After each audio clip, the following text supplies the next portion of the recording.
Depuis le 19 août 2020, nos clients, Madame Jebaleh Pulchéry Edith, présidente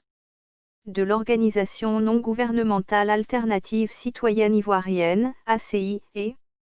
Messieurs J.B. Cyril, Jebaou Gédéon Junior ainsi que Monsieur Kwaku Goran Aimé César, secrétaire général du syndicat libre des travailleurs du BNET, SLT BNET, Croupi Salamaka, maison d'arrêt et de correction d'Abidjan, ils y ont été jetés après que des hommes cagoulés et armés les ont enlevés et détenus incommunicado avant de les remettre à la justice. Force est de constater que nos clients sont détenus en violation de toutes les dispositions nationales comme internationales qui garantissent le droit de manifester pacifiquement, la liberté d'expression, une détention non arbitraire, l'interdiction de la torture et de tout traitement inhumain et dégradant, etc. En outre, nos clients ont été arrêtés et placés en détention en dépit du statut de femme défenseur des droits de l'homme, de Madame Pulchéry Jebaleh et d'acteur des droits de l'homme de Messieurs J.B. Cyril, Jebaou Gédéon Junior et Kwaku Goran Aimé César, ce, en violation de la loi numéro 2014-388 du 20 juin 2014 portant promotion et protection des défenseurs des droits de l'homme. Interpellée à ce propos, Madame la secrétaire d'État aux droits de l'homme a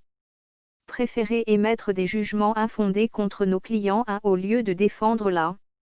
juste application de la loi. En outre, en flagrante violation de leur statut de délégués syndicaux et alors même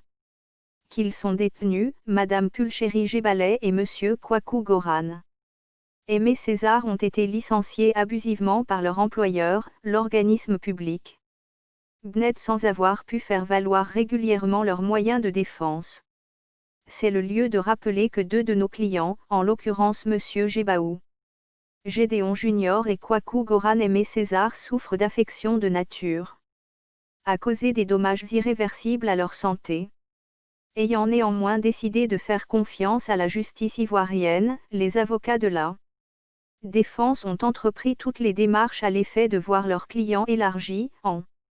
un voir JTRTI du 17 septembre 2020, voire de 11h40 à 13h45. Pure perte puisque les deux demandes de mise en liberté formulées auprès de Monsieur le juge d'instruction ont été purement et simplement rejetées. Au regard de cette situation, nous avons l'honneur d'informer l'opinion nationale et internationale que cette semaine, nous avons saisi les instances internationales idoines à l'effet de faire constater et condamner les violations flagrantes et inacceptables des droits de l'homme dont nos clients sont les victimes de la part de l'État ivoirien. Déterminé à se battre pour que le droit soit dit, la défense tient à saluer et remercier toutes les organisations et personnes qui n'ont de cesse de se mobiliser pour que justice soit rendue à nos clients ainsi qu'à l'ensemble des prisonniers politiques en Côte d'Ivoire.